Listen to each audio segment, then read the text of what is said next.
దేశ భద్రత విషయంలో కేంద్ర ప్రభుత్వం ఇప్పుడు ఒక పెద్ద మార్పు తీసుకురాబోతోందా? ప్రస్తుతం దేశవ్యాప్తంగా భారీ చర్చకు దారితీసిన విషయం కేంద్ర హోంమంత్రి అమిత్ షా సరిహద్దు ప్రాంతాలపై ఇచ్చిన కఠిన ఆదేశాలు. సరిహద్దులకు 15 కిలోమీటర్ల పరిధిలో ఉన్న అక్రమ నిర్మాణాలను కూల్చేయాలి, జీరో టాలరెన్స్ విధానం అమలు చేయాలి అంటూ అమిత్ షా అధికారులకు స్పష్టమైన ఆదేశాలు ఇవ్వడం ఇప్పుడు దేశ రాజకీయాలు, భద్రతా వర్గాలు, సోషల్ మీడియాలో పెద్ద చర్చగా మారింది. చాలా మందికి ఇది కేవలం అక్రమ నిర్మాణాల విషయంలాగా కనిపించవచ్చు, కానీ భద్రతా నిపుణులు చెబుతోంది ఏంటంటే దీని వెనుక చాలా పెద్ద వ్యూహం ఉంది అని.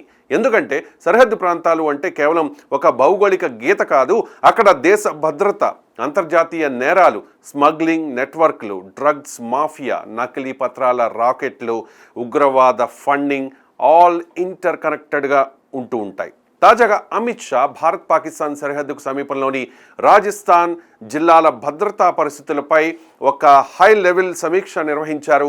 ఈ సమావేశంలో బీఎస్ఎఫ్, ఇంటెలిజెన్స్ ఏజెన్సీలు, రాష్ట్ర అధికారులు, కేంద్ర సంస్థలు పాల్గొన్నాయి. ఈ రివ్యూలో ముఖ్యంగా ఒక విషయం బయటకు వచ్చింది.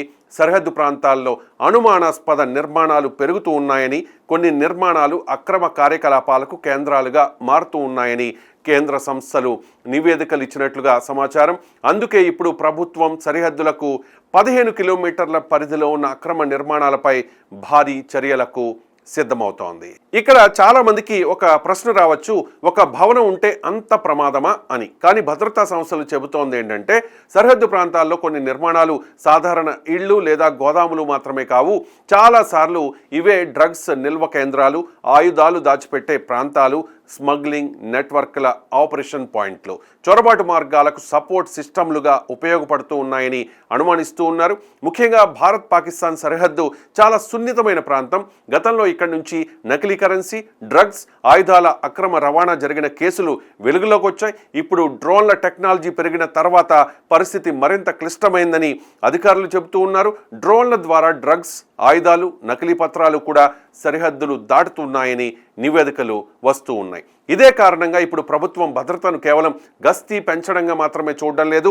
గతంలో సరిహద్దు భద్రత అంటే బీఎస్ఎఫ్ లేదా ఆర్మీ పని అని మాత్రమే భావించేవారు.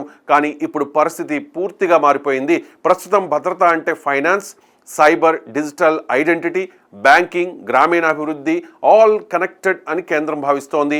అందుకే అమిత్ షా ఈ సమావేశంలో జిల్లా మెజిస్ట్రేట్లకు కూడా కీలకమైన బాధ్యతలు అప్పగించారు.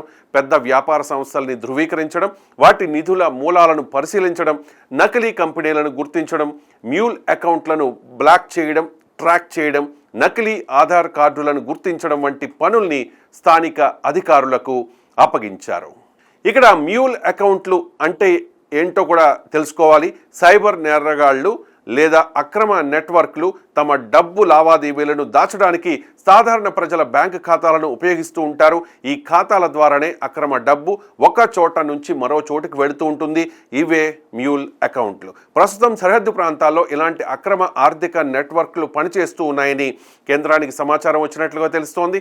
అందుకే ఇప్పుడు భద్రతా చర్యల్లో బ్యాంకింగ్ సిస్టమ్ను కూడా భాగం చేస్తూ ఉన్నారు.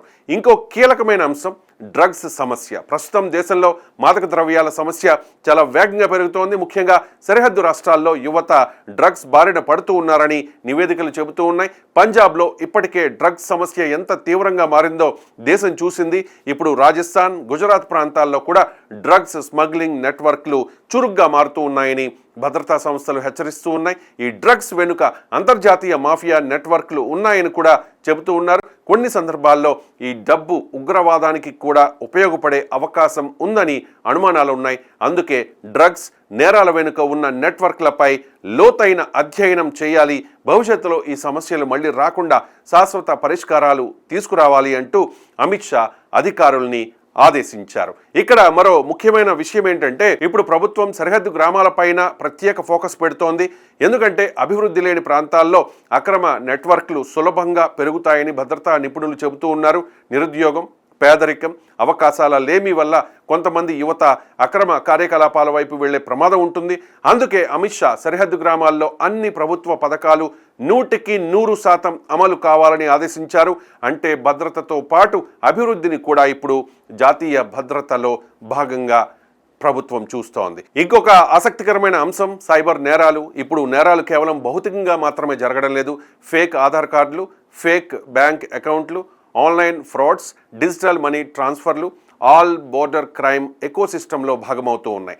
అందుకే అమిత్ షా ప్రజలకు 1930 సైబర్ హెల్ప్ లైన్ను ఉపయోగించాలని పిలుపునిచ్చారు. అంటే 1930 సైబర్ నేరాలపై, సైబర్ మోసాలపై వెంటనే ఈ నెంబర్కు ఫిర్యాదు చేయాలని కేంద్రం చెబుతోంది. అయితే ఈ చర్యలపై విమర్శలు కూడా వస్తూ ఉన్నాయి. కొందరు చెబుతోంది ఏంటంటే సామాన్య ప్రజలు కూడా ఇబ్బందులు పడే అవకాశం ఉంది అని చెప్పి, సరైన ధృవీకరణ లేకుండా కూల్చివేతలు చేస్తే నిరపరాధులు కూడా నష్టపోవచ్చని కొందరు ఆందోళన వ్యక్తం చేస్తూ ఉన్నారు.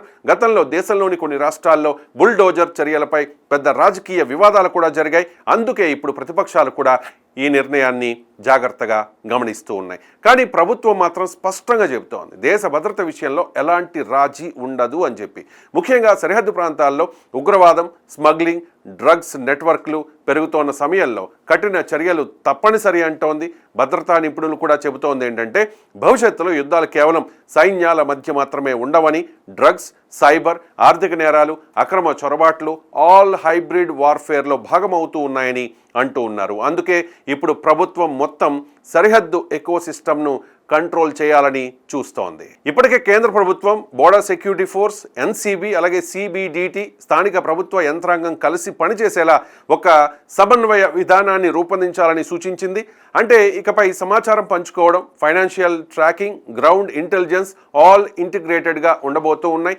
ఇది భవిష్యత్తులో భారత సరిహద్దు భద్రతా విధానంలో ఒక పెద్ద మార్పుగా భావిస్తూ ఉన్నారు. మొత్తానికి ఇప్పుడు స్పష్టంగా కనిపిస్తోన్న విషయం ఒక్కటే, కేంద్ర ప్రభుత్వం సరిహద్దు భద్రత విషయంలో ఇకపై ఎలాంటి రిస్క్ తీసుకోవడానికి సిద్ధంగా లేదు. అక్రమ నిర్మాణాలు, డ్రగ్స్ నెట్వర్క్లు, నకిలీ పత్రాలు, సైబర్ నేరాలు, స్మగ్లింగ్ ఆల్ కనెక్టెడ్ థ్రెట్స్గా మనకి కనిపిస్తూ ఉన్నాయి.